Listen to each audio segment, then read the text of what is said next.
Hello, rockers and Mercuryans. How is it going today? I thought today I would bring you guys outside on the porch so that we can all read together the new Texas Realtor magazine that just came in. I thought I would share some stuff for people who are interested in real estate.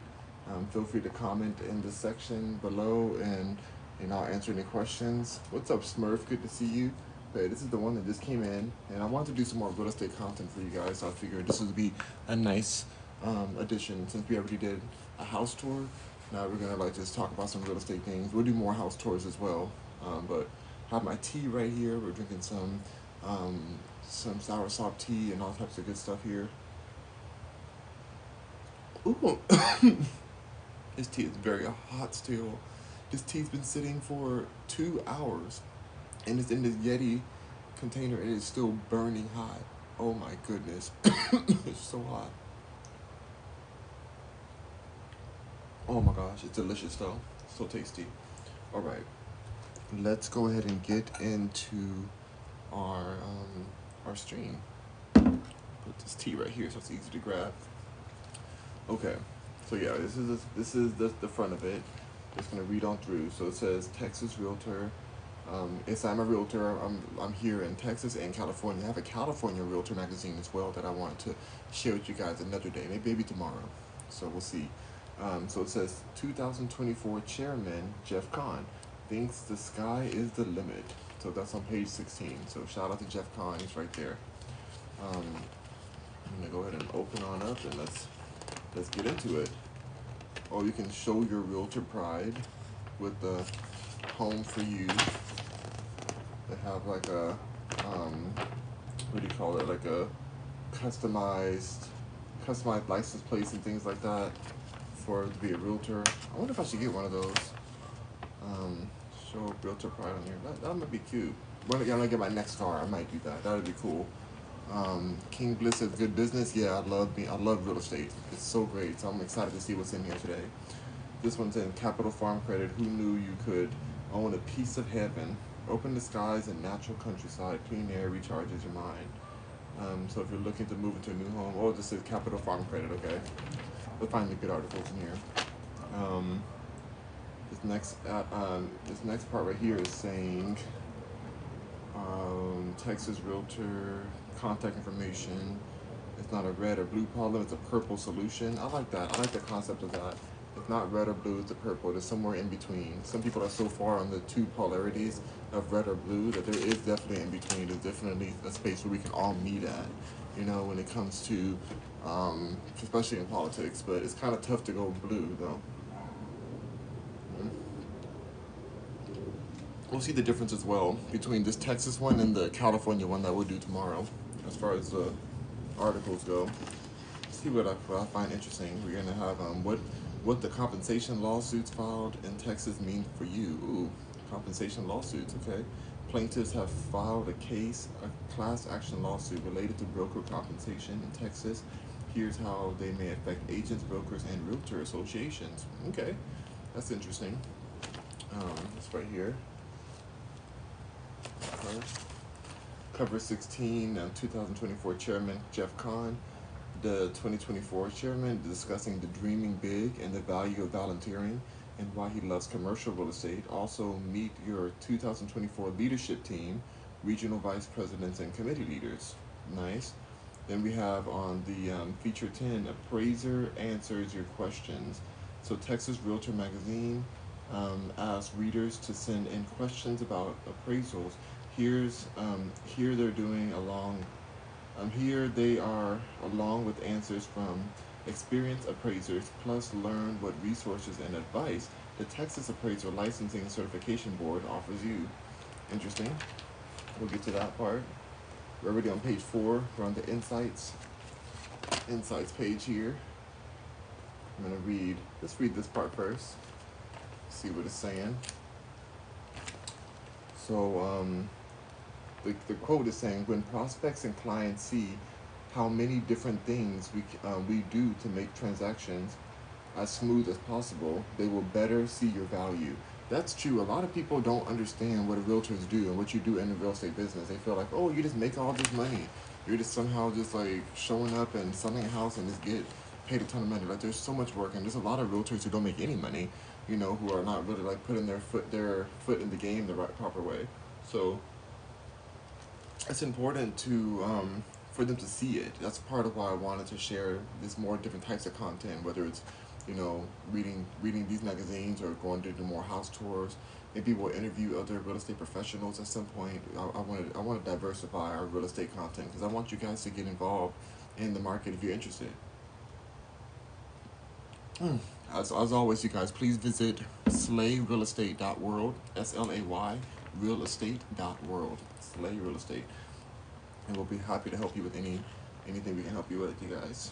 So let's go ahead and get into it. And also, you guys know my TikTok shop hat right here is available on the TikTok shop right below. So you guys can go and catch this in my hat and all kind of other fashions I have available from the TikTok shop. All right, let's go ahead and keep reading. Chairman's message. What are your business? This is a message from the chairman that we saw earlier, and right there. So it says, what are your business New Year's resolutions? The new year is a great opportunity to look at areas for improvement, including our business. Many realtors use the new year to jumpstart changes or growth in their business. Even if you didn't make resolutions before January 1st, you can start now or anytime. Here are some ideas to consider. I love that. You know, you don't have to start the New Year's resolutions right at the beginning of the year. Like you really can customize that and just get to it when you're ready. Because some people are going through a lot of things in January. So I feel that. Number one, they're saying focus on what you do for your clients and then share that with your clients. There are a lot of background noise in the media the past few months about the value of a realtor. As a realtor, you do a lot. You may even do more for your clients than you realize. The National Association of Realtors has written down 179 ways realtors help their clients. To find the list, scan the code on this page and search 179 NAR. That's cool. Do you do things not included on the list? Write those down and be sure to share what you do for your clients, no matter how small. When the prospects and clients see how many different things we do to make sure transactions are as smooth as possible, they will better see your value. That's the truth. I mean, it's just with any business, even if you're not in real estate, like you want your clients to know the work that you put into it. You know, even when it comes to fashion, some people say like, oh, why are the prices certain prices for hats or jackets or whatever, like whatever my prices are. They don't realize the work it takes and how much it costs to pay your employees and your team to make sure everybody's taken care of. There's so many parts to it that if they don't know it, they'll just think that they're being overpriced. So people need to be educated on the pricing so that they can just better understand the transaction. Next it says get comfortable talking about commissions. I love that. Um, Most of our clients have heard something about lawsuits occurring around the country and they might be confused. Now is a great time to remind them that commissions are always negotiable between brokers and clients. Sometimes clients need us to explain how the compensation model works and how the commissions get paid at closing. Need additional talking points? Check out relatable for real estate commissions .com, which provides clear information about commissions. Team up with someone in your office and practice having conversations about commissions. And have any questions about how to discuss commission, be sure to talk to your broker. Super important. I think it's just important for people to know. Like a lot of people they just don't know it. It's like when they think that money's being taken from them. They're like, I could do this myself. And honestly, there is some tools out there that can allow certain clients who are comfortable doing it themselves to do it. But it's not going to be with the same kind of expertise, you know.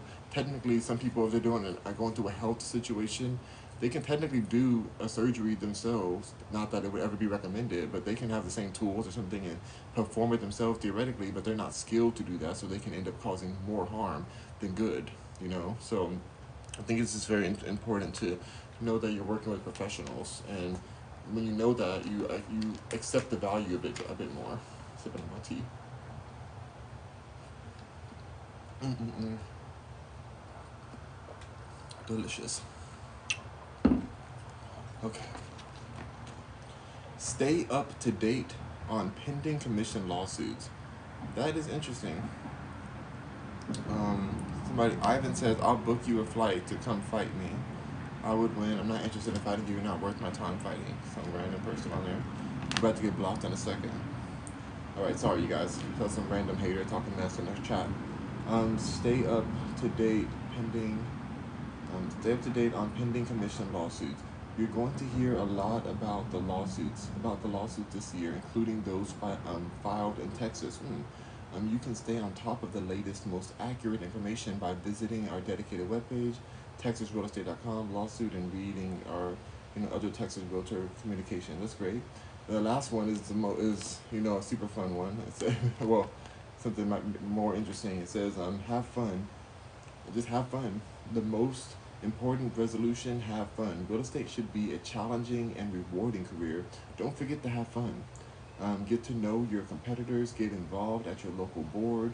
The relationships that you make in 2024 will help you in your business for years to come. Have fun doing it. Super important. Easy Coming says, you scared me. That's good. You're blocked. Your Texas Realtor leadership team has lots of discussions about how we can best serve you, our members, in 2024. Our resolutions including keeping our members at the forefront of every discussion and every decision. You'll hear us share a lot about transparency this year and how we're working to make sure our members are informed about what's going on, especially with these lawsuits.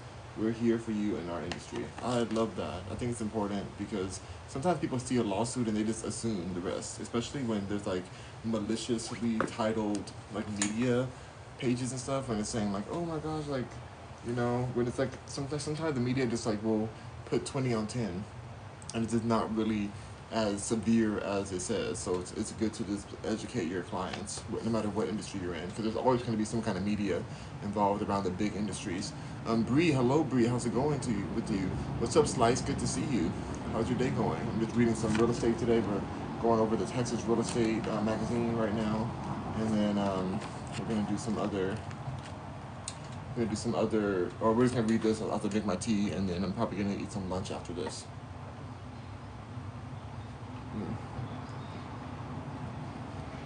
I'm telling y'all, this tea is so hot. Goodness. Slice says, good, just got out of work. Amazing. Exclusive says, is your sister making some good food?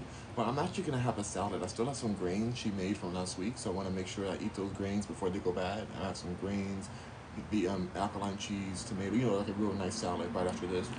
This magazine is not too long. It's like pretty short, so I'm just going to kind of go through the sections of it. This one says, Texas Realtor leaders are coming to you. During a 2024 State Association leadership travels across Texas to meet with realtors. These Texas Realtors, the 360 Real Estate Insights meetings are great opportunities to learn about the latest state and national issues affecting your livelihood. I like that. I didn't realize there was these meetings. So there's some scheduled meetings happening. There's a Bear Camp, Texas. Don't miss early bird pricing for Rebar Camp.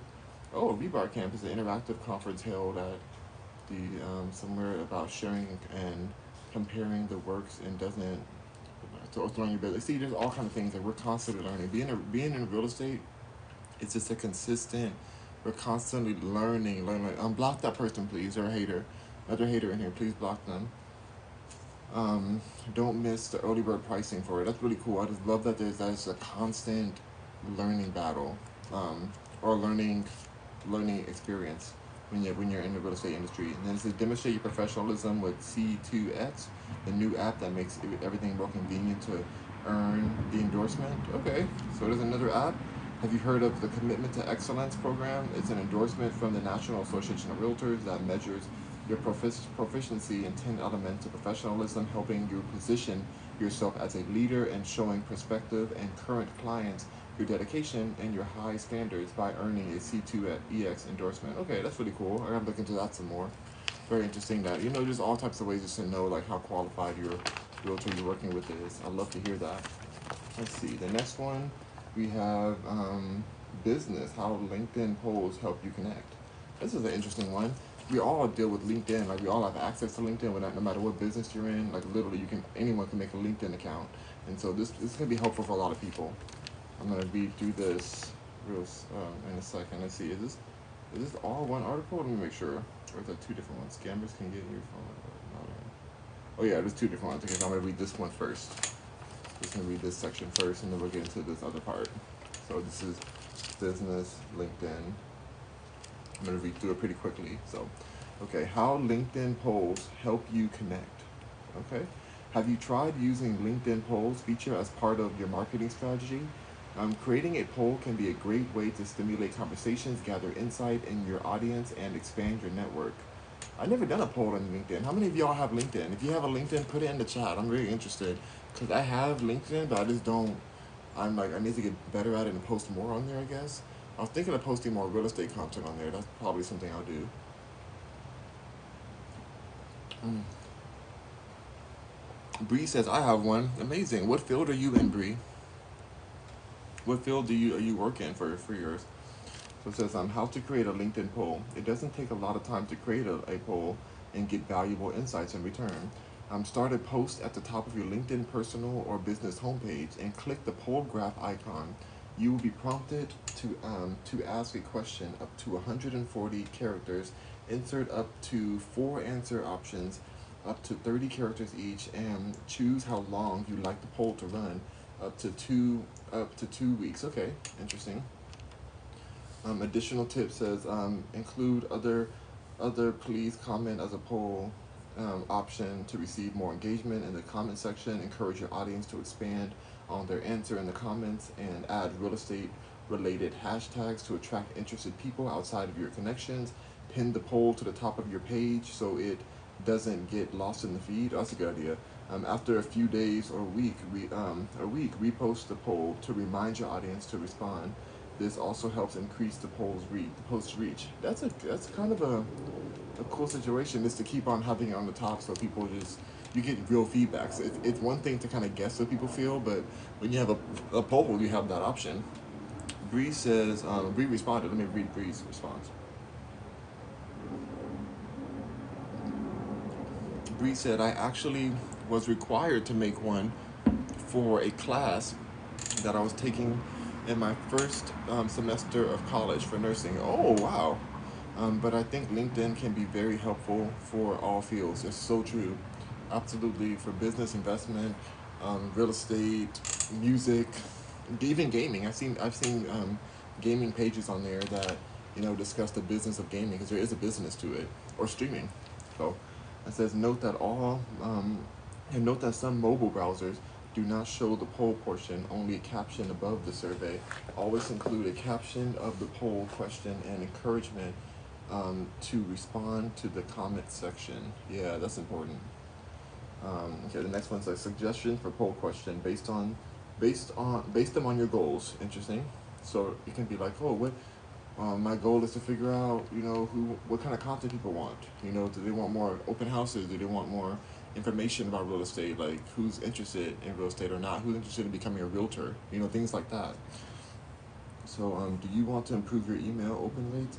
Do a poll asking your connections to choose their favorite real estate topic or something they want to learn about, or ask how they like to receive content through emails, blogs, videos, or social media. Very good points there. Sorry, I keep on looking at my feet because I'm like, are there bugs on me? Oh, goodness. So you may learn you have been trying to reach your contacts in the wrong way. That's a good point. Sometimes you're just creating content that people aren't like fully interested in. Like I'm trying this out. This is a new thing right now. I'm gonna see based on the views or based on who enjoys this type of content or learning about different real estate things. On if I like how much I should do this. These books don't come all the time though. These are very I think they're like quarterly or something. Yeah, I think this is a quarterly, or maybe they are monthly. It says January, February here, so I don't know. I haven't got one in a few months, so I think it's like a quarterly kind of magazine.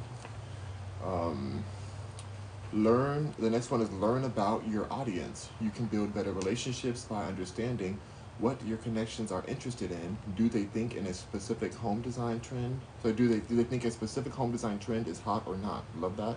Are they thinking about selling or buying in the near future? Yeah, what has been the most challenging part of finding or selling a home? And the poll feature lets you see how each person responded, allowing you to reach out to offer more information or ask additional questions. Love that. Bree said those are really good points. Yeah, these are some good stuff. The next one is share your knowledge. So build trust and establish expertise by asking a question that starts with "Did you know?" followed by a statistic or interesting fact. Also, try the question. Those are kind of tough, but it says try the question starter. Have you tried to inspire people to consider downsizing or staging, or a staging technique that they wouldn't have thought to do? If you receive a lot of no responses on a subject, you can create a blog or video to offer more information. That's interesting because, when people say, when you see a "did you know" thing, a lot of people get in their ego. They're like, "Oh yeah, I knew that already. I knew." But for some reason, on a poll, I think people may be more honest because it's the poll and it's like what's the word? It's anonymous, but I would still. I mean, people's egos still may be in that, so I don't know how accurate a poll would be to ask them did they know. But it's nice to see have you tried. Have you tried is more of a good question. I like they're both good though. The next one is break up the monotony. Not every question has to be strictly business related. Sometimes people are more apt to responding if the question is creative. Try asking an icebreaker type question about something that's currently trending. By boosting your engagement and gaining valuable insights, you'll strengthen your client's relationship, helping you grow your real estate business. Yeah, people don't always want to be stuck in business. Like that's why people are over there doodling and going on Twitter and stuff while they're on the clock. So it's good to have other kind of questions too. I think that's important. Some good old tea. So this one says visit, and you visit Texas Real Estate. Okay, cool. Let's see the next page, what this is giving. It says business. This page is about scammers can get into your phone while it's still in your hands. Ooh, this is some scary stuff right here. I think we all need to know about this. We need to all know. Whew, okay, let's read it. I hate reading this kind of stuff because it makes me nervous, but it's real stuff right there. I'm not gonna read the advertisements. So I'm just gonna stick to the actual article. So this one says scammers can get into your phone while it's still in your hands. Modern scammers do not need to steal your phone to gain access to it. Whoa. A SIM swap is a scam where fraudsters trick your phone carrier into moving your phone number to a phone they have. Wow. Now your phone stops working and their phone acts like yours, but you may not notice for hours or even a few days. In the meantime, the criminals can receive text messages, security codes, unlock your accounts, and its first year being tracked by the FBI, SIM swaps resulted in more than 72 million dollars in losses, according to the 2022 Internet Crime Report. Here are some of the steps you can take to avoid these scams. This is the part we need to know because what the heck? Oh my God, it's so scary. Isaac says, "Hey Rock, I'm back on Fortnite." That's great. Love to hear it. Isaac says, I'll join back when you're playing Fortnite so you can add my new account." Sounds good, Isaac. Thank you so much. Okay, so here's some of the ways you can avoid the scam. So it says think twice before you share online. The more scammers know about you, the easier it is for them to use your personal information to trick your cell phone carrier into switching your SIM to a phone they control. Oh my gosh. The fact that they can switch its pin, it makes me feel why can they do that? Exclusive says Rock Mercury to go. Thank you so much. Toast to you, Exclusive. Oh, that makes me so terrified. If they can switch your pin, they can just switch it over. They're sending their SIM card. Oh my gosh, to a phone that they can control. I thought this has happened to me before. I've definitely been hacked before, and it's just very scary feeling. So be careful what you post online, basically. And then the next one is protect your phone service account. Use a strong, complex password that is difficult to guess. Do not share it with others. You may also be able to set up a PIN code that the phone carrier requires before making any SIM changes. Okay. Check to see what additional protections the phone carrier offers. That's important. Message. Make sure you reach out to your cell phone providers. You just want to know if there's any extra things you can do to protect yourself. It's real stuff out here. It says don't. The next one is don't get a false sense of security from text messages codes. Oh my gosh. Many accounts require two-factor authentication with a code texted to your phone before allowing access to your account. These are exactly the kinds of SIM swapper exploit. Is definitely exactly the types of messages SIM swappers exploit to gain access to your accounts. Multi-factor authentication tools such as Google Authenticator generate one-time use codes and in-app that can provide protection, face or fingerprint scans, or a physical device that generates codes can also keep your account safer. Wow, alright. A physical, wow, that's interesting. So the next one is don't fall for phishing. Whew. I didn't even know what this meant for a while. Don't fall for phishing. If someone calls, texts, or emails looking for personal information, do not share anything. Verify requests that look or sound official via an official channel you find independently, not by replying to the original message. Yeah, be careful with that. There's so many times sometimes I see like really ridiculous messages that get sent to my phone that are so spammy. But I think about it, I'm like, they wouldn't be sending this if it doesn't work every now and then. Like, there's somebody out there who really does take those calls and be like, or like your messages back to these scammer calls. Like, there's some people out there that really do it.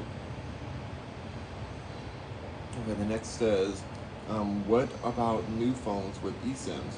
Many of the new phones are embedded with SIMs called eSIMs, rather than a removable one. While the eSIM shuts off one avenue, scammers take the claim that a physical SIM was damaged or lost. There is nothing about the technology itself that prevents a SIM swap. If criminals can convince the phone carrier to switch your existing eSIM to a phone in their possession, your accounts are in jeopardy. Ugh, dang. If you think you may be a victim of a SIM swap, call your phone carrier immediately, change your password, and check all your accounts for activity you don't recognize. Consider freezing your credit file through the credit bureaus, and then you can sign up for identity theft monitoring services for further protection to the FTC's website. And it tells the website and everything, useful resources in case the information was compromised. Identitytheft.gov is a way. So just so y'all know, that's super important because a lot of people are getting their identity stolen, and it's really scary, very terrifying, very, very terrifying. There's like a little note on the very bottom here that I'm going to read. A little note there. It says 1 inch of water can cause up to $25,000 in property damage, according to FEMA. Whew. In 2022, there was 683,123 flood policies in Texas through the National Flood Insurance Program. Texas had the highest NFIP payments for claims, according to the Insurance Council. Whether it's flood, tornado, hurricane, or other natural disaster, Texas Realtors is ready to help with two relief funds designed to help offset shelter-related costs. You can donate and learn how to help at Texas Realtor. Okay, that's really cool to have somebody to support, because that's scary. Like, you just living your life and then a flood happens, and then that's a lot of money. It can cost up to $25,000 in property damage. 1 inch of water. That's 1 inch. Oh. That's sitting there, sitting on your property. It's like rotting your wood and causing electrical issues. It's all that kind of stuff can happen from these floods. So you definitely want to know if your area is in a flood zone or not too before you buy certain properties. Okay.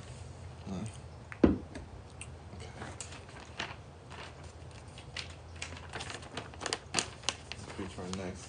We're getting through this pretty fast. Not too much left. So this is legal and ethics. Legal and ethics right here. Let's read this. And again, you guys, please check out my hat, Rock Mercury TikTok shop. It's available right there if you guys want to check it out. I would love to have to see you guys in this fashion. So this one says contract close-up, fees in the farm and ranch contract. So this is talking about the farm and ranch contract, and has other sections of it. A listing broker who's already agreed to commissions, and cooperating broker and MLS, for example, should fill out the right. So this basically is talking about fees in the farm and ranch contract. We won't go into that too much. What's up, Colton? Good to see you. But yeah, there's certain fees that we just want to keep up to date with. The seller and buyer should not sign the agreement for payment of broker's fees if the listing broker has already agreed to pay them. So this is very specific to people who are getting fees, who are doing branch contracts. I'd love to get into that. Actually, we do that. I do work with that, but I don't have any clients currently that are dealing with the farm and ranch contracts at the moment. Then it says residential lease applications states that your company must make our office privacy policy available to rentals, applicants, and requests, where we can find information about what we should include in our privacy policy. So that's cool. So like real estate protects even people who are renting. You don't have to own a house to be in real estate. We all, if we're not living on the street, even if we're living on the street, that's somebody's real estate. That's a commercial real estate or a government owned real estate that people. So no matter what, no matter where we're living, we're still in a real estate transaction. Some of us are renting, they're leasing. Some of us own. It depends on the situation. Some of us are in hotels. That's still a commercial property if that's the case. So it says our farms, commercial practitioners may offer commercial contract critical date list, so clients can keep track of performance dates and important milestones in a transaction. I like that. Says fact or fiction. Fact or fiction. Let's read that right here. Fact or fiction. Um, a licensed attorney can conduct brokerage activities in Texas without first getting a real estate broker's license. It says fact. Wow, an attorney licensed in Texas is exempt from licensure requirements and can perform the same functions as a real estate broker can, except for sponsoring sales agents or acting as the designated broker for a business entity licensed by TREC, so Texas Real Estate Commission. Um, Note that while an attorney may conduct brokerage services, the Real Estate License Act prohibits a license holder from splitting commissions or fee brokerage services with any person who is not a license holder. So that's an important thing to know. They can practice, but they're not like able to, you know, have those commission splits and things like that. Um, Thank you says, what's up, Rock? How's it going? Jason says, Rock, what's good? Everything's good. It's reading some little real estate magazine, some of the highlights of it. Um, Going through it as I drink my tea, have a little moment outside and get some nature, some fresh air. Yep. Hope you're doing well today. Good to see you, Jason. The next page is talking about appraisers take your questions. So here, check it out. Texas Realtor magazine asks you to send in your questions about appraisals. Here they are, along with the answers from two experienced appraisers in Texas. Questions and answers may have been edited for length and clarity. Love that. We have Jason Alot and Candy Coke are the certified, appraisers that we're going to be hearing from. Said, how's the market out in Texas? Oh, it's always booming here. People are continuously moving out here and investing here. So many properties going on the market, and it's a mess. It's a mess. Especially in Texas. Like there's so many people moving here for the new energy jobs that are coming here and the new developments. A lot of people from California are still coming here to Houston and Dallas. So it's definitely popping over here if you're interested in the industry. So this one says how appraisers arrive at a value. So the first one says how far away from the subject property geographically and in time can an appraiser go to find comps. Now what they're meaning for that is, like I say, we're trying to find out what the price of this home right here, like to get a estimate for this home. What they're gonna look at, where we live in a neighborhood, like a suburb, so there's other houses over here that they can look at for comparable value to decide what the value of this house is. There's some areas that are farther spread out, and you may not find a comparable, especially with custom homes. Like let's imagine every house on the block is like a one-story house with 2 bedrooms and everything, and that's every house except for one house is like 5 stories and 10 bedrooms and a bath, like all these baths, like 8 bathrooms, golden floors. It's a unique property. It's like, how do you find a comparable in this area? Like, what do you do for that? So that's what they're saying. Like, how far can they go out for these? So Jason says, it depends on the property. If the sales are few and far in between, we have to go as far away or back in time as you would need to find something that makes sense. We need something to compare it to. We do have guidelines for residential properties in urbanized areas. you have to get as close to the subject property as you can. That makes sense. You look for familiar property types. You don't want to cherry pick or skip over good sales because you're trying to reach the contract price or a predetermined value. But if you can make the case that there are no comps close by, it is appropriate to go further. That's real. So it could be miles and miles out, but some like over here it wouldn't be miles, it'd be like right next door, and just other houses in the neighborhood that some of them have the same exact floor plan as this house, so it'd be much easier in a subdivision. But yeah, thank you. Exclusive says W Real Estate Magazine. Yeah, some good stuff in here. Jason says very similar to here in Atlanta. It sounds, yeah, it really is. And then Candy Coke answers it the same question and says, "What I ask is, where would your buyers go? What would appeal to the same buyer? The example I always use is the double wide on 10 acres. You may have to go a couple of different counties to find comps for that. Yep, it's different than say a house in a subdivision in which another house would appeal to the same buyer." Regarding how far back the Federal Housing Administration allows you to go back is 18 months. Oh, interesting. But I haven't done that in years. Commercial, you can go back 5 years. Oh, wow! For commercial properties, you can retroactively go back 5 years to see if there's any property that's similar, so that you can properly price the commercial real estate property. Um, then you look at appreciation. But what you really want are the sales that are close in time and familiar and similar. Love that. Okay. We have the next question here. The next question is, I'll drink some tea right here. What do you do when the property doesn't have good comps, such as a custom built home? Yeah, a home with features uncommon in the area, a home on different sized lots, etc. That's exactly what we were talking about a second ago. So let's see what they have to say for that.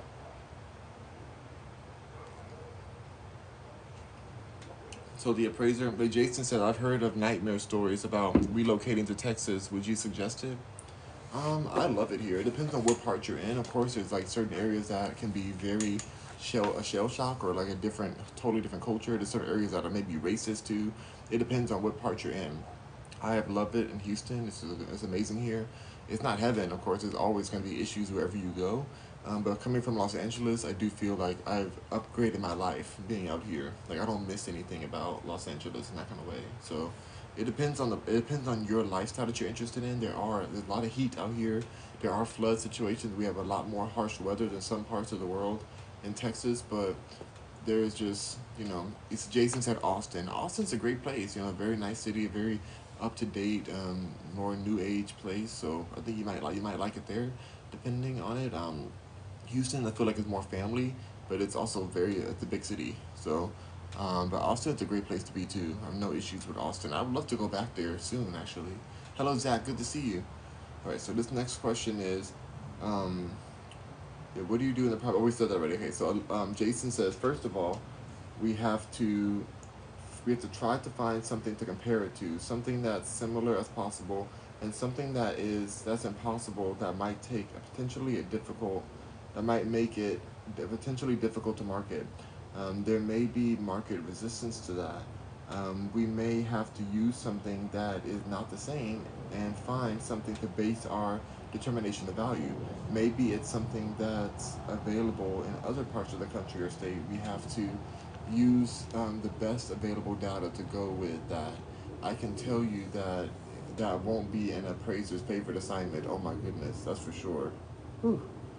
That's for sure. That would be so hard because you have to really go in and just figure out, and other like you go into different states and stuff. That'd be or different counties. I mean, counties or state. They say other counties or state for certain custom built features. Wow. Um, okay, Next question is, how do you determine an appreciation rate for a comparable sale? All right.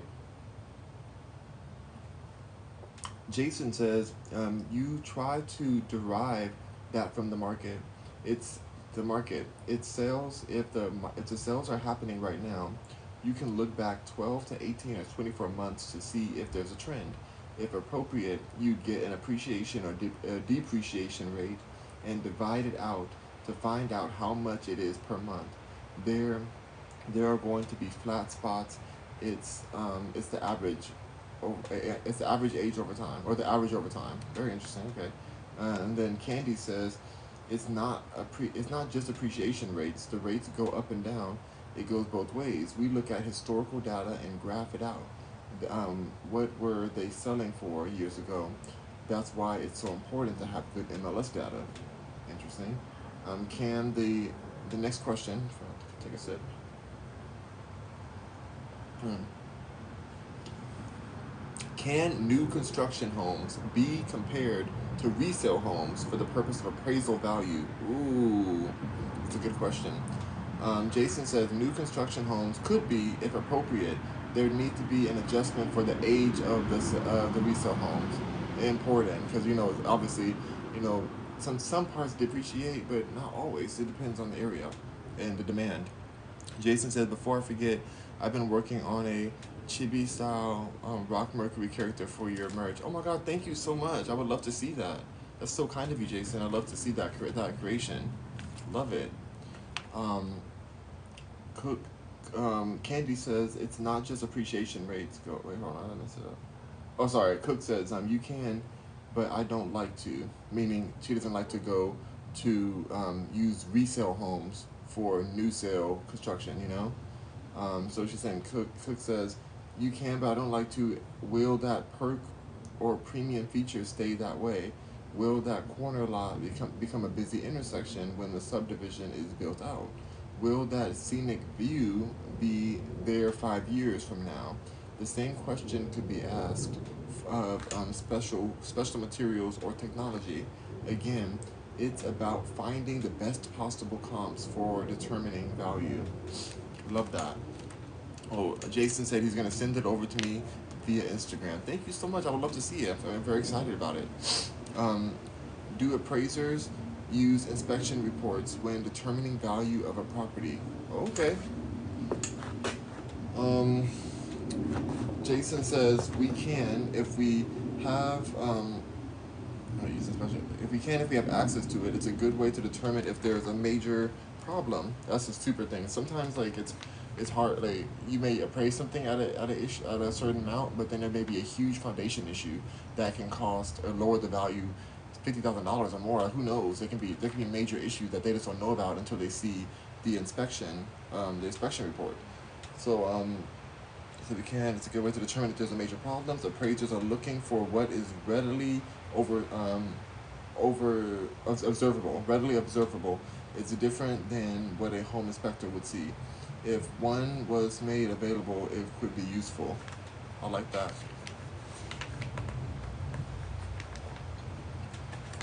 Again, you guys, just for anybody who's just coming in, we're reading Texas Real Estate book right now, magazine, as I'm just sitting out here enjoying my nice tea. Um, we have some more questions. We're talking about appraisals and how different home appraisers get to their result. And again, you can check out my Rock Mercury hat available on the TikTok shop. I would love for you guys to check it out. Thank you so much for everyone who already has. So the next one is, how much is that upgrade worth? All right. How do appraisers figure out how much to adjust for upgrades to homes? Jason says, we try to find the market's reaction to that amenity. Some things are going to bring in additional value while others won't. Some upgrades will be considered super superdicacy. I'm sorry. That's an improvement that goes beyond what the market will pay for it, or even a detraction. Wow, that's true, because some things can lower it. My favorite example of this is smaller basic home in an affordable neighborhood, no garage or a one-car garage, maybe a 3-bed, one bathroom, and it has a swimming pool. A pool isn't going to bring you anything in that neighborhood. It may even be a money pit. That's true. Now, in an area with much larger homes where pools are a common feature, it will be worth more money. But it's all about the market's reaction. If it's difficult to find one, if that pool is an unusual feature, well, that's a good indication the market is not necessarily showing much need or demand. Some people buy houses and they're like, let me throw a pool in this shack house, let me throw a pool and it'll be worth more if I add this pool to it. And then they're very disappointed when they find out, they try to sell their house, and they find out that that pool didn't even do anything but make people deterred more, because there's maybe working class families that are buying these houses, and they're afraid of, something dangerous happening in that pool. And also, pools are very expensive to maintain. So I think it's super important to know if there's a demand for that. If you're thinking of reselling, if you just want the pool, it's your house, you're gonna stay there, put the pool in, it's fine. But it's like, if you're gonna try to sell it in the future, you want to know which things are going to be desirable when it's on the market. Elite, hello Elite, how's it going? Good to see you. And then Candy says the appraisers don't decide the value of upgrades. Buyers decide how much that upgrade is worth in the market. And it's the appraiser's job to find that information from similar sales. A pool in South Texas is worth a lot. A pool in Armilo is where you can't use it all year round, is worth a lot less. How much are homes with pools selling for in Amarillo? This is important to emphasize. It's not a dollar for dollar thing. Cost does not equate to resale value. Interesting. Next question. Has the popularity of outdoor covered living spaces started to add value? If so, how is that value determined? We have one right here. This is the outdoor living space right here. It's so comfortable being under here. I'm not getting all the wind. It's very nice weather still, but it's like, sometimes when you're just out there, it can be a little windy and can get a little more cold. So I'm under one right now. So let's see what the question is. What the answer is. Jason says, again, it depends on the location and type of property. There are all different types of quality and expense levels. If it's something that you typically see in the market, yes. If not, it's superdicy. Superdicy. I forgot how to pronounce that word. Right. Next we have, what factors go into assessing the value of a pool? Again, Jason says again, market acceptability. If it's not common, it could be an extra expense, not typically undertaken in the market. The value is going to be less. If the pools are common and it's what the market demands, it's worth more. As home sales price go up, the size, complexity, and features of the pool might too. What's up, KXZ? How's it going? Hope you're doing well today. My tea is going down. It's good. All right. Candy says, before Cove, before the 19, I used to drive everyone nuts by saying pool is worth $5,000 or $7,500 because that's what it costs to fill the hole in the ground. If you want to get rid of it, a lot of pools are filled. A lot are filled in. A lot of pools are filled in. Okay. Then during the 19, no one could go anywhere, and the market valued it at $50,000. Wow, the pool became worth $50,000 when originally it was $5,000 to $7,500. It depends on the market. The market changed when people were stuck in their house. They couldn't go out to a pool or to a public anything, so they needed something fun to do. So people who were buying homes were like, yeah, I want this pool, so I'm not stuck in this house for a year without having anything fun. And it says, we're now past that. It's not as far down as it had been, but it's nowhere near where it was. People are not willing to pay for a pool that what they paid 4 years ago. It depends. It all depends on the situation. KXZY says, I'm doing good. How about you? I'm doing really well. I'm just enjoying this nice real estate magazine, drinking my good old tea, chatting with my rockers and Mercuryans. I'm loving it. Beautiful nature in the background. It's a vibe.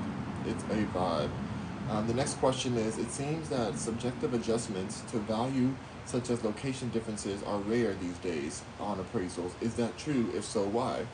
So subjective adjustments to value based on location. Okay, so Jason, where is it? Jason Alute says, did I say Jason? Isn't it Justin? Say Jason, yeah, it's Jason. I don't know why I'm like fried his name for a second.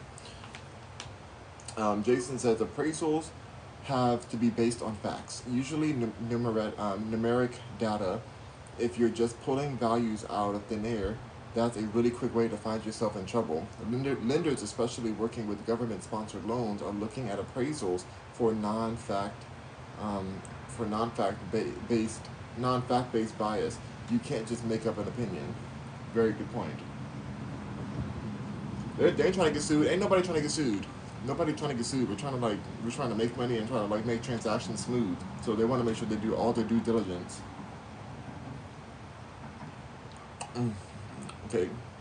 Candy says it isn't the appraiser who's picking the adjustments. It's the market is telling us. It's the buyer and seller who have agreed on what something's worth. We have to make sure we support any adjustments we do, and it can't be based on my 40 years of experience and this is how it's always been. We have to come up with the data and use real information. Super important. Super important. Right now we're doing the what happens if. What happens if they? Hello, Elite. How's it going? It says hi, Rock Mercury. Hi, Elite. How's it going? Thank you guys for 500 likes. I appreciate that. Keep on tapping that screen. We're doing a real estate live today. We still got quite a few more pages to go. Not too crazy, but a lot of these are advertisements, so I'm going to skip those pages. Hello, Zach. Good to see you. There's an idiot in the page. Can you please block them, please? TikTok, Mr. Dust. Let's go ahead and block them. What's up, Bloodshot Me? Good to see you. All right. What happens if? So what happens if? How does an appraiser complete an assignment if the property has no electricity? Ooh. Okay. Jason says there are some circumstances when that does come up. A foreclosure, for example, we wouldn't be able to test items that required electrical service, such as lighting, heating, and cooling. There are some types of loan products that require some testing. It would be difficult to complete an appraisal without electricity. We may have to make it a requirement to have it activated and go back to check that. It also poses some safety issues. It could be a hazard or when showing an appraisal. That's very interesting. Okay. Very interesting there. I missed whatever comment that was.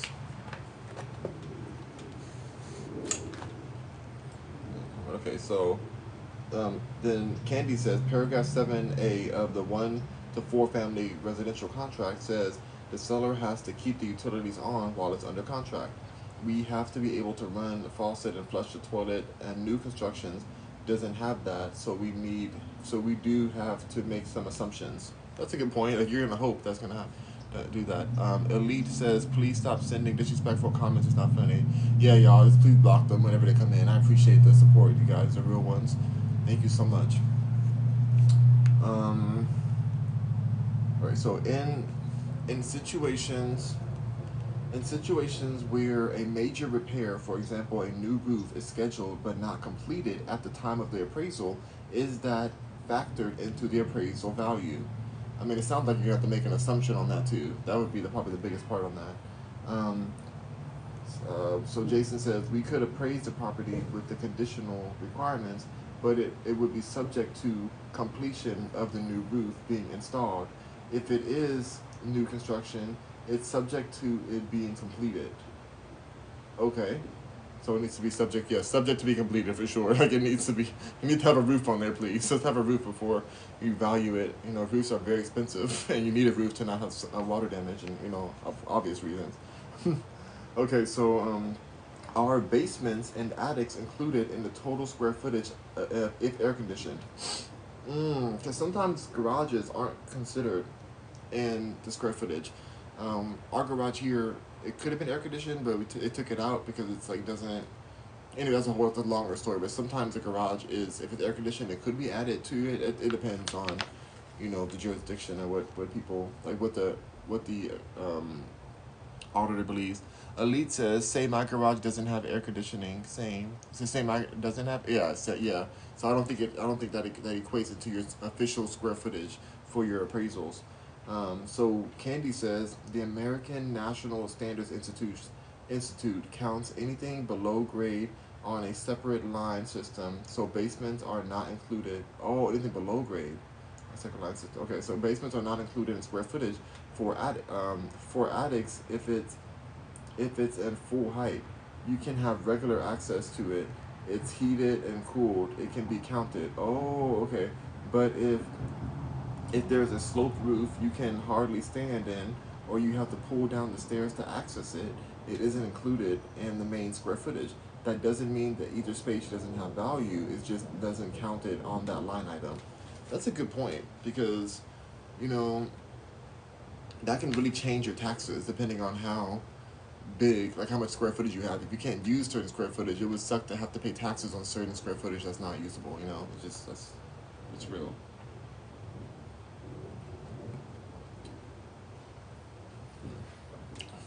The next question is, what happens if, says, I know square footage can vary depending on who's measuring.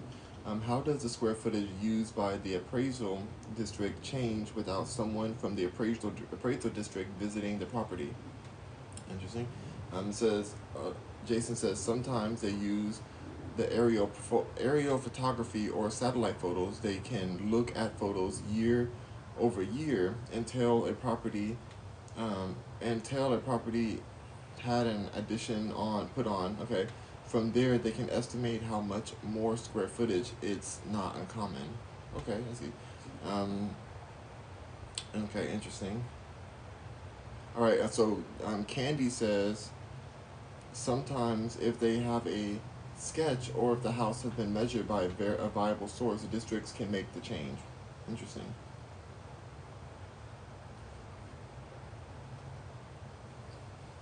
Next question.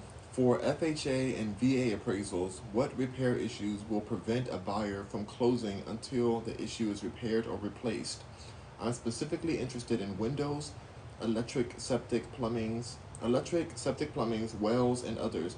Are there standards for this, or is it left to the opinion of the appraiser? Candy says there are standards. FHA has a guidebook, Single Family Housing Policy Handbook 4000.1. Says at HUD.gov, VA has them too, and it has a link there too. They want to make sure that this borrower who is making the big jump to homeownership is going to be able to afford to live there, and that is livable. That is a livable place. Oh God, sorry, and that there aren't any major repairs needed. They're looking for safety, security, and soundness. Fair enough. So they definitely have the back of the buyers. That's a good thing. That's what we want. You know, we want to make sure we're not getting into a scandalous situation, paying for something that's not as advertised. So it's good to have these situations like already in the law. Mm. This is the last page of questions for this particular situation. So it says, "What can I do? What can I do? What are the best ways for agents to factor in the value or upgrades before the appraisal is done?" Jason says they would need to do adjustments on their CMA. The easiest way is to put the property next to the comps and make your adjustments. It may also be worth a call to your friendly neighborhood appraiser to ask other agents what they've encountered. Interesting. All right. Candy says Section 535 of track rule says that agent must do a CMA when negotiating the listing. They have to they um they have to have the ability to look and research in the marketplace and see what other people are paying for things. Important. All right. 5316 of listing that real estate license holder is obligated to provide a broker price opinion or comparative market analysis on a property when negotiating listing or offering to purchase the property for a license holder's own account as a result of contact made while acting as a real estate agent. Interesting. All right. Next question. What items do agents provide in an packet that are not helpful? What items are the most helpful? Very interesting. Okay. Said, I like the hat. Thank you so much. This hat's available on the TikTok shop, Rock Mercury TikTok shop. So what's helpful and what's not helpful? Jason says, we like to know all the data we can get. We operate off of data. If they know about an update such as an improvement or wiring to the wiring or plumbing, we can factor that into the equation. With there is not anything necessary bad to put in the appraisal packet. I do appreciate appraisal packets from agents. I like seeing where where they came up with the list prices. Interesting. Super important to like know like so just having all the information. I like having all information for anything. Like give me all of it and I'll decide what's important because we never know unless we have it. We don't know. What are the benefits and any drawbacks of appraisers receiving a copy of the contract prior to the appraisal?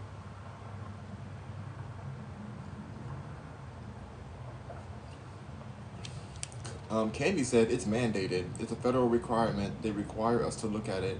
We're required to analyze it. What forms of accountability are there for appraisers and appraisals when mistakes are made that affect the value of an appraisal? Interesting. What's up, Atasso? How's it going?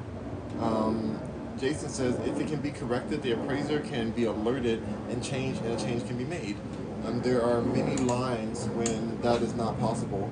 At that point, it might be appropriate to talk to the lender and let them know. The lender might want to pursue that if if it was an egregious mistake and it was not able to be handled through other means.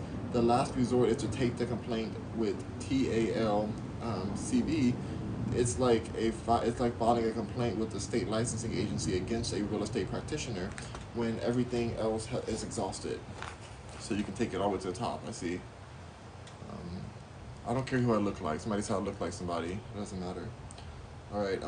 Coke. Candy says we do make mistakes in those situations. The client would go to the lender. They can't go to us. Gotcha. Well, the lender would be the one. They'll go to the lender. The lender would have to go to them. So either way, it can still be, you know, it can still be fixed. Asta said, "What's the problem with you? What's the problem with you? Like, why are you over here asking what's the problem? What's the problem with you? Like, don't come in here like starting drama on my page." All right, next part. How can agents and appraisers improve their relationships? Jason says, "I encourage appraisers to do association events like luncheons to meet agents. That's why we build rapport. That's why I build rapport." Um, Asta says, "Yeah, go ahead and get them out of here. Thank you." Let's have a report. Agents should be reaching out to appraisers. That's another good step. Sometimes that's not always possible for the appraisers, or the appraisers aren't always um, am, amenable to it. Okay. But the first step is key to establishing a professional relationship. Candy says, we need to get to know each other, interact, we could use some help. I would love to see education that counts for appraisers, agents, so we're in the same room together. A lot of people don't know the other role. That is so true. So many people just don't know it. Like, so some people feel like the appraiser is the enemy. They're like, oh my God, we have to please this appraiser, and they're like scared of them. Like, if we were like communicating with them as realtors or real estate professionals and appraisers, then we can just make sure that they have what they need and that everything's clear for them, so they can easily, come to, or like more easily come to their conclusion about the price, about the appraisal.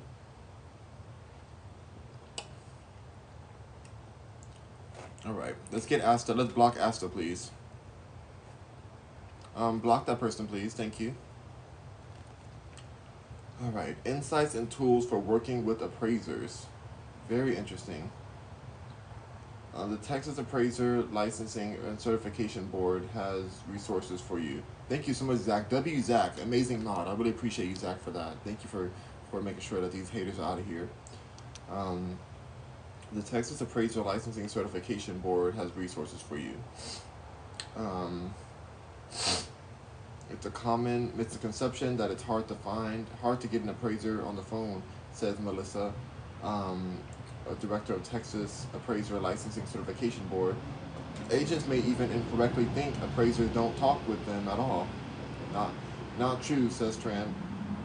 Appraisers are walking a fine line, she says. They're working for the lender and required to be unbiased, but they do need to work with the agents in order to do their jobs. Appraisers are working under significant time constraints. Everyone wants their appraisal done yesterday, Tran notes, and there are fewer of them than you. There's way fewer for sure. Zach says, if you don't have anything nice to say, don't comment. Thank you so much, Zach. These haters are just ridiculous today. Um, Appraisers are working under significant. Oh, I said that already. There are roughly 7,500 licensed appraisers in Texas compared to 232,120 licensed real estate agents and brokers. Oh my goodness. TALC was formed to safeguard consumers in matters of real property appraisal services, but it also offers resources to others, including public and real estate agents and brokers, to help make the appraisal process as smooth and professional as possible.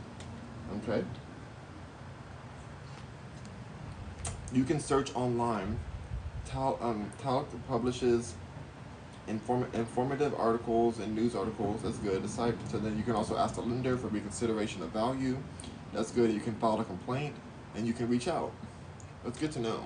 Very good things to know. Like I'm telling you, so many people don't realize that. I'm kind of skipping some of these parts in here because it's, it's kind of like the main part.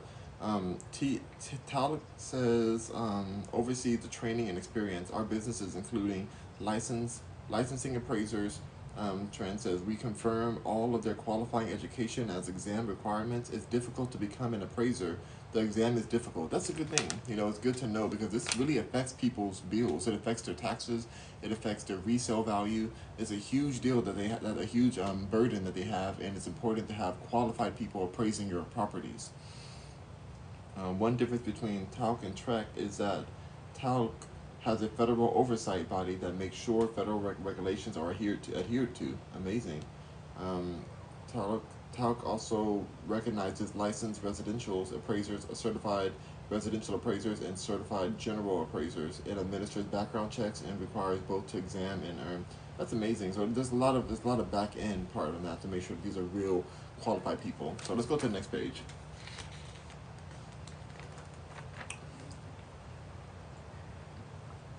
This tea is wonderful. His next page is limitless opportunities. I'm excited for this page, for this whole article here. Let's see how long this article is, because it says, the chairman, Jeff Kahn, discusses dreaming big, the value of volunteering, and why he loves commercial real estate. That I'm about abundance, not scarcity, gratitude, not negativity. Lifting people up is more fun. All right, let me see how long this one is. 2 pages, 3. I'm going to read through it and take breaks, of course, but 1, 2, so it's a half page, 1, 2, 3, 4. It's like 4 pages, but not like all locked. This might be the last part too, because after this we have the Texas Realtor team right here. So we have some of the team and people who are in there, and I'm not going to go over that because it's just information for us to have. Regional vice presidents and things like that. It's good to know who these people are. Everybody has somebody at the Texas Realtors, or this is like a home-sponsored thing, and then it says win compensation. What the compensation lawsuit filed in Texas means for you. Okay, we're going to read this one too. Afterwards, we're going to read this one just a little bit. We'll read like certain parts of it, not the whole thing. I'm kind of curious about what the situation is with that. And then that'll be it, I think. Let me see what else. What brokerages must know. That's good to know there. Guide to brokers' commissions in real estate transactions. Yeah. So that's, and there's the last pages here. So yeah, there's some few things I want to go over in this. So let's go ahead and read this article. This should be a good article, very motivating for anybody, even if you're not in the real estate world. So again, this is by Joe Olivier, and it's Jeff Kahn is being interviewed. What's up, G? How's it going? So let's go ahead and read through this and see what he has to say. So, Texas Realtors chairman Jeff Kahn believes in your unlimited potential. He wants you to seek out a mentor or leadership program to learn from longtime practitioners. He wants you to join a committee and any committee and gain as much knowledge as you can. Most importantly, he wants you to expand your idea of what's possible. Why? Because he knows that there's more room for success for everybody. You may not be able to be one of those agents doing $100 million in sales a year, but if you could get there, he says, it's all a learning process. There are limitless opportunities for it to be successful. G says, what are you doing? I'm reading a real estate magazine right now for my supporters, Rockers and Mercury, and the ones who are interested in real estate. I've been working in real estate for almost a decade now, so I'm very interested in just knowing what's new and what's going on in the world of it. So I want to share with you guys too, for anybody who's interested in real estate or any other businesses. A lot of this goes for any type of business you're in. So I thought I would just read this magazine as I'm drinking my tea and chat with you guys. Quinzel says, hey, I bought the beanie, but I never got it, man. That's not true.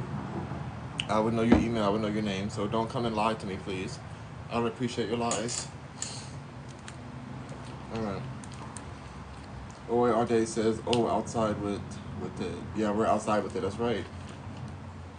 Okay, let's go ahead and get to the next page. Everybody who's bought their product have received their products. I've already confirmed it, so I don't know why you're lying on my page right now. Please don't lie on my page. I'll block you in a moment if you do. Okay, here we go. I'll follow up with anybody who purchases from my Rock Mercury collection on TikTok Shop.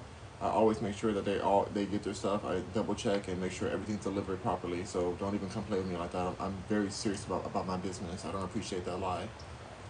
You have anything else to say before I block you? Anything else to say? Let's see if they have something else to say. If they say something shady, you can block them. Okay. All right. Cool. Great. Yeah, that's not cool. Anything you order from my shop, you're gonna get it. There's no outstanding orders. There's nobody who hasn't received the order. So I'm always checking, make sure everything's going well with my brand. You can get this. You can get every item at Rock Mercury TikTok Shop. I hate when liars do that. They're trying to come in here and pretend as if stuff's not coming. That's so gross of them. Disgusting behavior. All right, next. Khan believes okay. So Khan believes in his own potential too. If he wants it and works hard enough towards it, he believes he can achieve it. That's not unearned confidence. He clarifies it stems from his type A personality and abundance mindset. That attitude has been the secret to his success. Khan won the William C. Jennings Award for Commercial Transactions of the Year 2016. He was Texas Realtor 10 to watch. Um, and 2017. In the same year, he served as president of the Lubbock Association of Realtors. Lubbock Association named him Realtor of the Year 2018. Love that. Zach says, haters are just mad. Oh, what's up, Angel? Way Angel says, hey, what's up? How's it going? Zach says, haters are just mad that they're not on a nice porch with beautiful woods. Exactly. They're really jealous. D says, hi, I love your content. Keep up the good work. Thank you for your support, D. I really appreciate that. You don't know said, what's up, man? How's it going? Good to see you. Easy Way Angel says, I'm new here. How are you? I'm doing well. Thank you for being here today. Okay, cool. So now at age 37, Khan is the youngest chairman in Texas Realtor's history. And don't get him wrong, the leadership roles and recognition are great, but the awards and accolades and accomplishments are not what drives him. He says, I'm motivated to find out how far I can go, he says. I don't put limitations on how much I should sell or how big I can grow the business or how much I can innovate, how much we can innovate. I feel that way about people around me too. I always encourage them. Love that. This next part is about commercial real estate, a perfect fit. Khan started his real estate career on May 15th, 2007, and he was intrigued by real estate conversations with a friend who was working with as an agent. Awesome. Wait, exclusive says, welcome to the Rock Mercury crew. Awesome, yes, thank you. He was intrigued by a real estate conversation with his friend who was working as an assistant to a commercial broker. He liked what he heard and he got in his real estate license. Commercial real estate, specifically office and industrial, was a good fit for him. Khan's a numbers guy, so commercial returns on investments in dollars per square foot appealed to him. Plus, the commercial sector typically sticks to regular business hours. That's a good point. Because when you're doing residential, you can be working at any time of the day. You can because it's people, it's humans. Like they're not all like under the same like nine to five, whatever. Like it's not the case. It's not the case for a lot of people. So I am interested in a lot of commercial real estate too. I think I'm going to focus on that as I build my real estate business even more. Like I really want to focus on commercial real estate even more and investment properties. Investment like commercial. So this next page right here, here's what we're talking about. We're reading about him. He's the one that's answering these questions or the article's about. He says it is possible to close a deal and 10 show up to the board meeting. The two are not mutually exclusive. All right. Let's go ahead and get into this next part right here. So he went to work for Caldwell Banker Commercial in Lubbock, Dwight Tomlinson, the firm broker who specialized in industrial. took him under his wings. The first property Khan ever sold was a red metal barn in Plainview. Dwight asked me if I wanted to handle it. He remembers we had these interactions with the client, and I had no idea what I was doing. I am so grateful he was there every step of the way. I had to say, let me get back to you a lot. It was a great learning experience. That's true. It's okay to say, let me get back to you. One thing that's not okay to say, or not good to say, is to give information that's not true. You can get sued for that. Don't give information that's not true. If you're new into real estate or any part of the business, it's okay to say, hey, let me research that. Let me make sure. Like, don't let your ego block you from the truth. If you don't know it, you don't know it. It's fine. Go find it out, no matter what industry you're in. Miss Delta, happy birthday to you again. Miss Delta says, hey, lunch was great, short and sweet. Went to a chicken spot. It was good. Ooh, what kind of chicken did you get? What's up, Zay? Good to see you. Okay. Those early years taught Com the importance of nurturing personal relationships. It's about checking in when they don't need something. He says it's about being a soundboard even when there's no transaction going on. It allows me to become my client's go-to person in the real estate world. Repeat business is an essential component of Khan's business strategy. That long-term lease or initial property use may not stay the same forever. He reasons several years down the line, when those clients have real estate needs, they will remember him. I talk with my clients a lot. I try to have 3 meetings a day where, when there's a gap, I might stop by a former client's unannounced to chat. I say, I may say, show me to the warehouse, and what are you seeing out here in the market during the pandemic? The issue was the supply chains. Now it's where whether you have enough employees. I think that's a huge deal. Whether you have enough employees, I ask what are the pain points. That's some really good thing. It's important to just be there for your clients. That's something that I do like in the business. That's why I like it in the business. Like, my mind is more in the corporate stand. It's not as much as residential. I mean, I do like it, but I like that corporate mindset. That's how my brain works more. Zay says, "Hey, Rock, happy birthday." Miss Delta says, "Zay, love it." Miss Delta says, "I got homemade chicken with homemade chicken with waffles." Okay, ooh, sounds good. A homemade chicken and waffles, love that. So fried chicken and waffles sounds tasty. Exclusive says, "Hey, hi Miss Hi Miss Delta." Thank you, Miss Delta. Says hello. Zay says, "Today is your day, Miss Delta." That's right. Thank you. It's been a really good day. I'm truly blessed. You are so blessed. It's so great to have you here. Zay says, "Rock, how's your day going?" It's going really beautifully. I'm almost done with these articles. Drinking my tea. I'm gonna have some lunch after this. I'll go live with you guys for lunch too.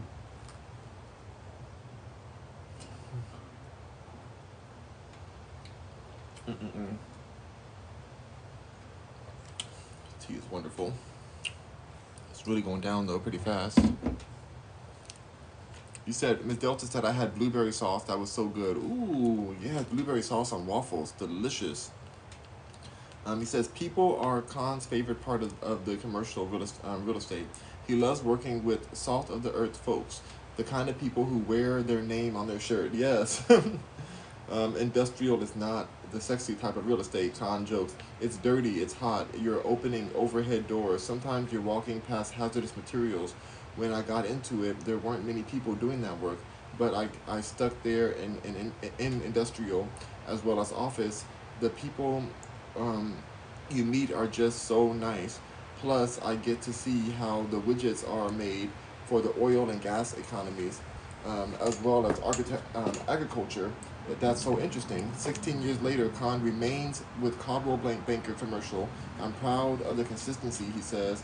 I didn't jump around. We have a great team we built here, and we have respect for each other. He is constantly learning and growing his profession. Khan got his certified commercial investment member designation in 2010.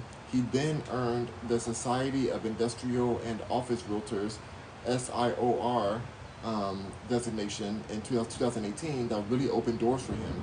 I'll get calls saying, "We see you have a designation." I've worked with Tesla and Amazon. These companies have national brokers.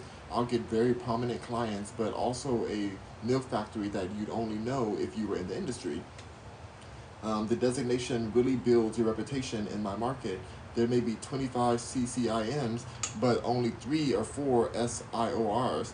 The list gets a lot smaller. So especially like, finding your niche and being really specialized in your niche is super important when it comes to like commercial real estate, so that people know to come to you for the specific type of transaction that you can help with, like your knowledge base, like continuously learning and learning. I love that. Um, so more than enough to go around is the next topic. It says Khan is a big believer in lifting others up. In his chairman installation speech, he told members to speak up when they see something positive in their workplace, association, and industry. I believe there are more than enough to go around for everybody. He says, I'm about abundance, not scarcity. Love that. Gratitude, not negativity. Lifting people up is more fun. Um, he says, I want to promote volunteering and leadership as an uplifting, beneficial experience. I want to hear people say that their year in leadership was the best, not that they are glad that it's done and that they don't want that again.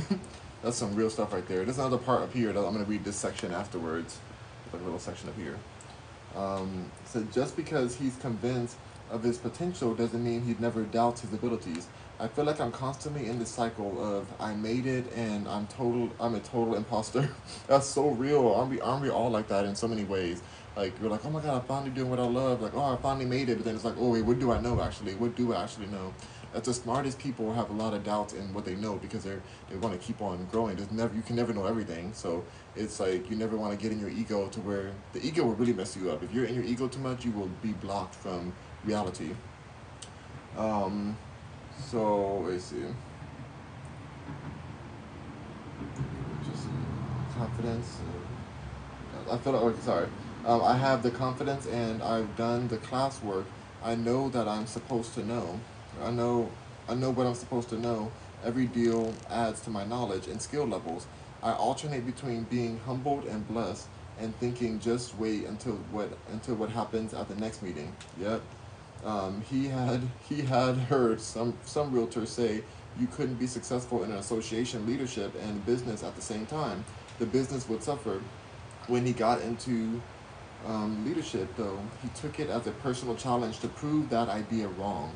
It is possible to close a deal and then show up to a board meeting, he asserts. The two are not mutually exclusive. Love that. Khan graduated from NAR Leadership Academy 2019. I stay involved in lasting relationships with my fellow graduates, he says. I speak with them every day. They're not only my great friends, but if I need to talk through something, I can reach out. Love that. I really sorry. I really love that kind of concept of that type of community. It's a beautiful thing. It's a beautiful, beautiful thing. Volunteering benefits business. Khan first got involved in volunteering for Realtor Association by serving on the commercial committee of his local association. He started making connections in his market. Before I continue on that one, I want to read this little part here, this little segment on top. It says, free time, I think I've heard of that. That's hilarious.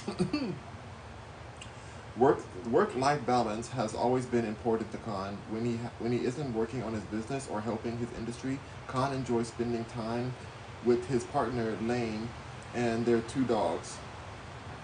Um, Partner Lane and their two dogs, Golden Doodle Cole and Labradoodle Bentley.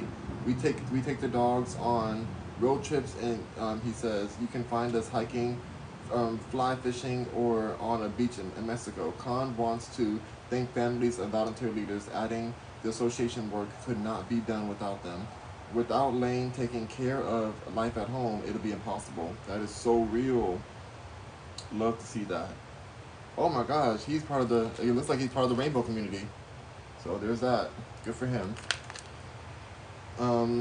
Hold on. Labradoodles, do not go up and pet no Labradoodle, y'all. Do not go and pet no Labradoodle because they look so cute, but they'll bite your hand off. So make sure that you know the dog first. They're very territorial. I've learned that the hard way. Okay, let's go ahead and go to the next page of volunteering. Everyone says everyone knows something that you don't. Everyone is smarter than you in something. What are they doing differently? Volunteering has improved my business. Love to hear that. So after a while, Khan attended state meetings and signed up for committees. I really enjoyed the process, he says. I was surrounded by very talented people. The staff were so helpful and guided us. I kept enjoying the relationships and continued to serve and just kept coming back. Khan says, oh gosh, wow. Khan has also been active with the Young Professionals Network. The group is inclusive, friendly, and fun, and it has a great entrance into what service at the local, state, and national level, he says. What's up, James? Good to see you. Good to see you, James. We're just reading the real estate magazine right now. Um, we're honoring Ray. He says that was the best thing. Local. Oh yeah. He said that was the best thing for me. I was with some very successful agents, and they helped challenge me. It also taught him how to serve as a volunteer leader while honing in and crafting and taking care of his business. Love to see that. Khan says Khan went on to serve on the YPN advisory board at the national level, getting involved with NAR, which is the National Association of Realtors, as was a whole nother level for Khan. There are hundreds of different ways you can serve, he says. Volunteering also taught him a lot about running a real estate business. I've learned more about marketing and building relationships, he says. When I go to the meetings, it's like a family reunion. You shouldn't just see these people a few times a year. You need to call and make the connections, follow their social media. Everyone knows something that you don't. Everyone is smarter than you in something. What are they doing differently? Volunteering has improved my business. While serving with NAR, he worked on communications, including NAR, what, sorry, that's who we are campaign, and that has taught him about the consumer side of marketing. Khan enjoyed his experience learning about NAR's finances while on the NAR Finance Committee. He currently serves as the Real Property Operations Committee, which handles the association's commercial properties. That's amazing. He's really doing the work. James says, interesting, I watch. Love it. Exclusive says, what's up, James? Hey. James says, what's up, my boy? How's your day going? Exclusive says, good. I'm glad your day's going well. It's a beautiful day today. It's getting a little colder outside. I would love to get my walk in before, but we'll see what happens. This tea's almost done, too. So this next part is saying, looking ahead with optimism. Khan's first priority for 2024 is don't screw it up, he says, laughing. He isn't worried. Khan is excited to work with talented 2024 leadership team chairman-elect Christy Gessler, Secretary Treasurer Jennifer Wuhab, immediate past chairman Marcus Phillips, and President CEO Travis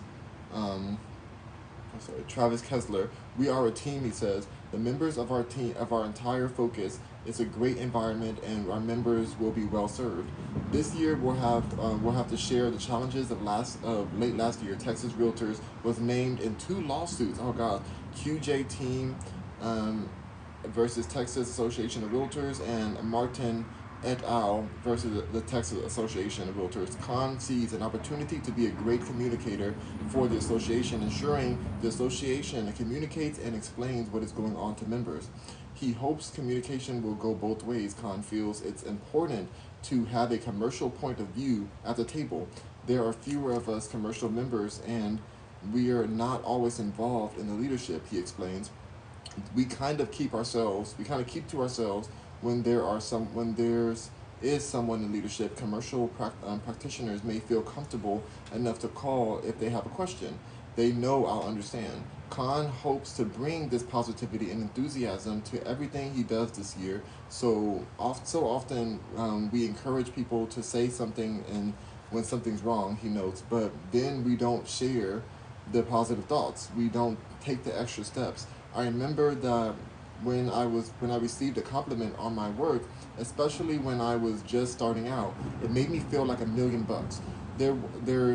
We're always busy and stressed. If we take the time to share a kind word of gratitude, it opens doors and builds relationships. That is so true. Oh my goodness. James says, I wish I could sit out like that. It's too cold. Oh my God, how cold is it for you right now? How cold is it? Thank you for sharing the live, Miss Delta. I'm so grateful. Khan says, Khan is ready to work for you and in the industry, but he wants your help. We all can do bigger and better things, he says. We all can do better together.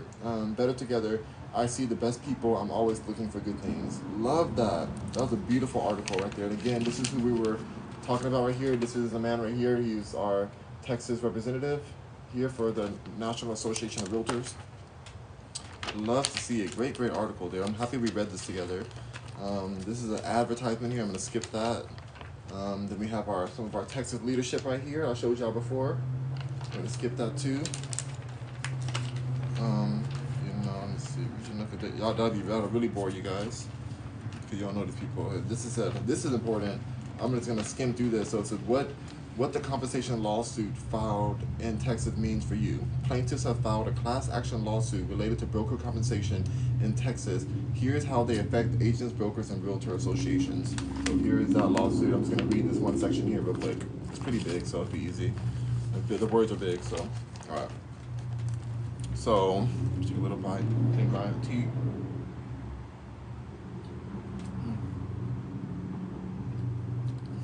So good.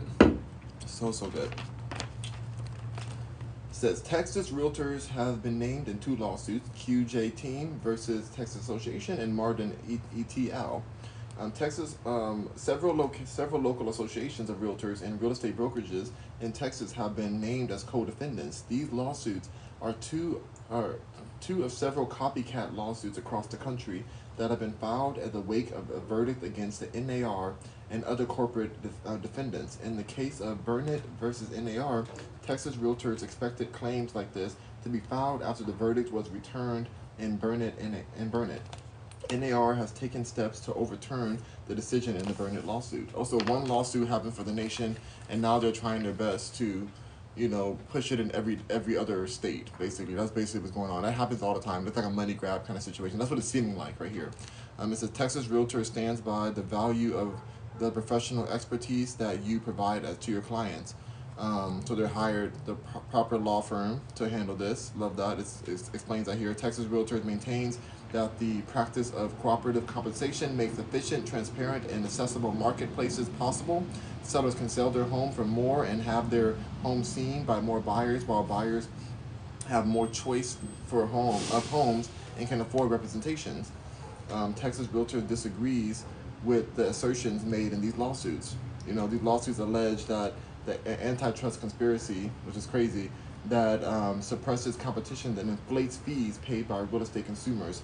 Texas Realtors fundamentally disagrees with those assertions. That is kind of a wild situation right there, because it's like, how can the association having a trust raise the fees that are getting charged by? Anyway, it's a big. Anyway, Texans have numerous choices when it comes to how they choose to buy and sell properties. That's an important part too. They don't have to use a realtor, but if they do, they gotta pay for it in some way, even if they're not paying for it directly. It's negotiable. Broker compensation is negotiable. That's true right there. Texas Realtor forms and agreements between brokers and clients clearly and effectively outline compensation. That's true too. It feels like it seems as if people are just like, oh, I didn't want to read it. I didn't read it all. So I feel this way. Let me sue. Let me get on the lawsuit.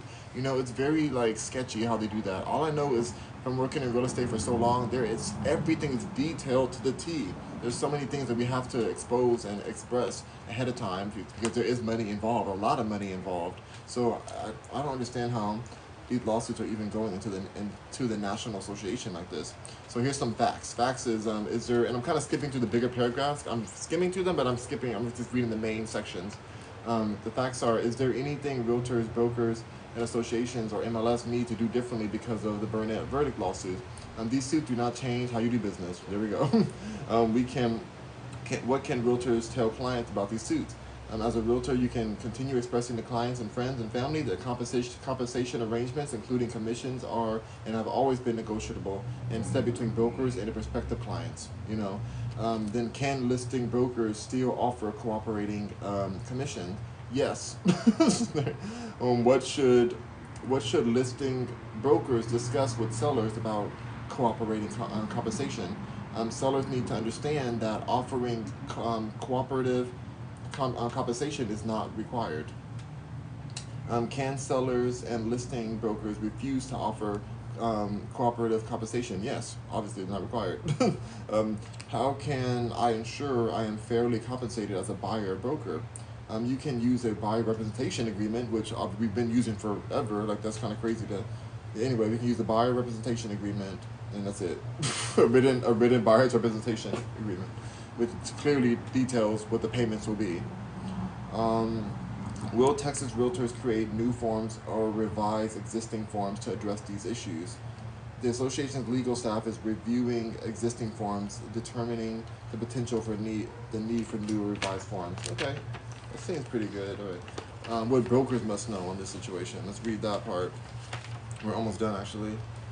What brokers must know. The following requirements are not new requirements based on the lawsuit, but are important reminders of how brokerages must operate. Firms must set their fees independently. Be completely transparent about fees with clients. We've been doing that. These lawsuits, anyway, it's good. It's good for us to know. There's lots more in between there, but like that's basically the case of that. So there's going to be lawsuits all in any kind of business where there's money being transacted. There's going to be lawsuits, but it's just good to know that we're already, like, I feel confident in this. Like, this is a national association board. Like, we've been historically very diligent in expressing what the terms are in these contracts. Buying a property is usually people's biggest expense or biggest purchase and investment they've ever done in their entire life or ever will do in their life. So everything is so detailed to the point.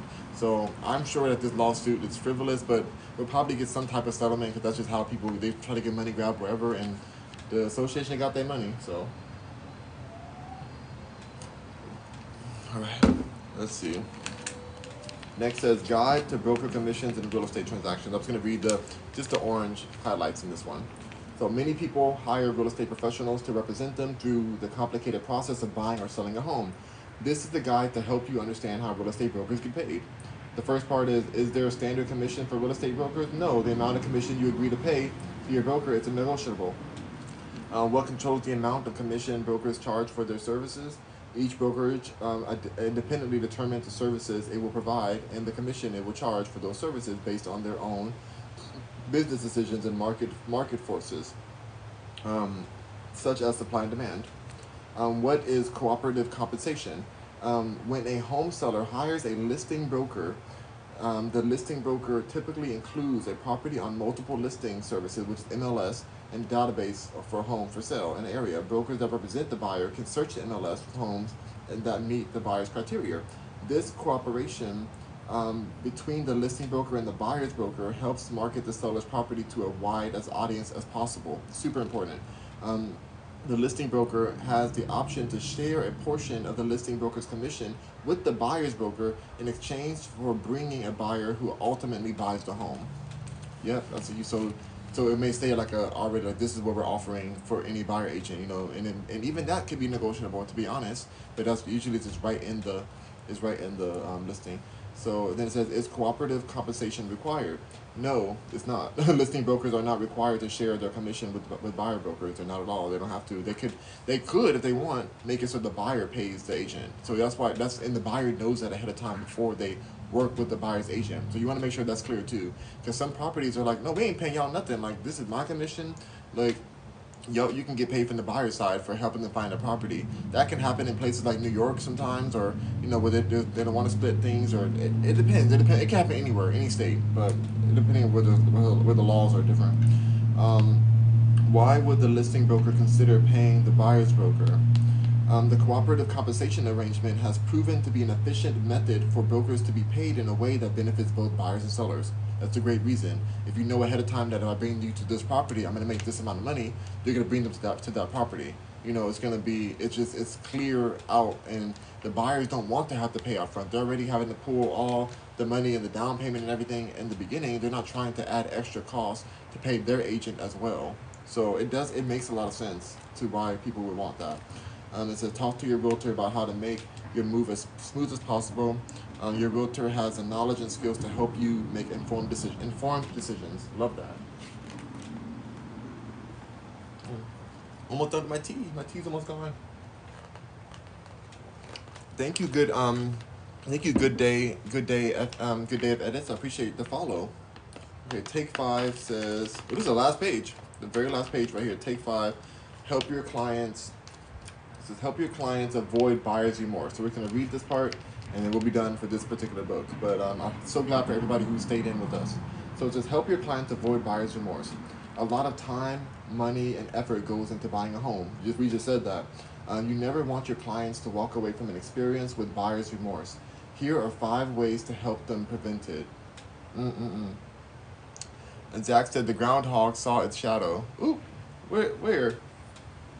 It's in the back of me? They got all kinds of squirrels and animals back there. All right. Oh, you mean Groundhog Day? Is today Groundhog Day? Today's Groundhog Day, isn't it? Oh my goodness. That mess is hilarious to me. I have to watch it. That's so funny. Anyways, okay, so first it says talk budget. Talk budget. Overspending on a house can be a mistake home buyers regret for years to come. Make sure clients talk about their budget and whether they have a strict ceiling. It can help your buyers to avoid remorse and remain in a secure financial position in the future. Love that. Find out needs versus wants. So many times we're like, oh, I need this, I need this. Do you need it or do you want it? I need this pool, I need these marble floors. Do you need that or do you just want a house that has nice floors? Like, what do you really want? Like, what do you really need based on what you want? So it says ask clients to distinguish what they absolutely need from what they would like in their future home. Getting clarity on these items are necessary and will help buyers avoid issues after the transaction is complete. Love that. Next is explain additional buying cost. Discuss closing costs. That's a big cost sometimes, depends on where you are. Especially when working with first-time home buyers, these expenses can be a surprise and can affect how your clients perceive their overall value of their new home. For real, for real, for real. They need to know. They need to know. What's up, Chase? How's it going, Chase? Good to see you. James says, Zach, I figured though this winter was short. Oh my goodness. You're funny. Spring is coming early. Zach says the groundhog. So it is Groundhog Day for real today? Zach says, James, front, there was only like a week of really cold. Yeah, for real, it wasn't that cold this week. I'm out here in a t-shirt. It was freezing a few weeks ago. It was so cold. It was so cold. I could not be out here like this. So it's like now I'm just chilling.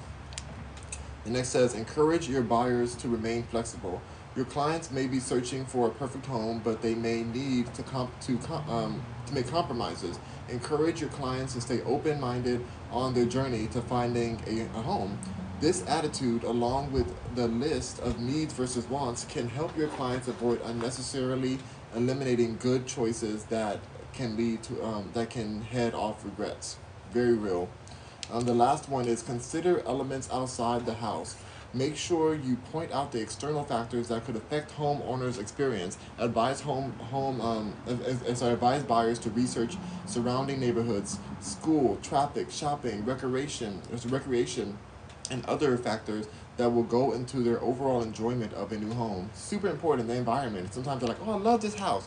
And next thing they know, like, oh my God, the nearest grocery store is 5 miles away. Like, what the heck? Like, that's too far to go. And there's a lot of things they need to just know about it. Like, the house may be pretty, but sometimes the house is super pretty to distract from the fact that it's in a not the best neighborhood or best environment. So again, this is all we did this. Let's see, computer products. This is an advertisement, I think, at the back of this.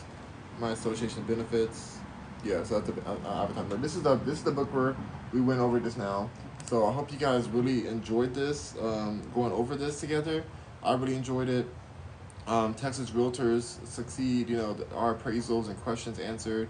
Some really good stuff in here, really good information for us as anyone who's in real estate, or even, like I said, even if you're renting a house right now, that you're still in a real estate transaction.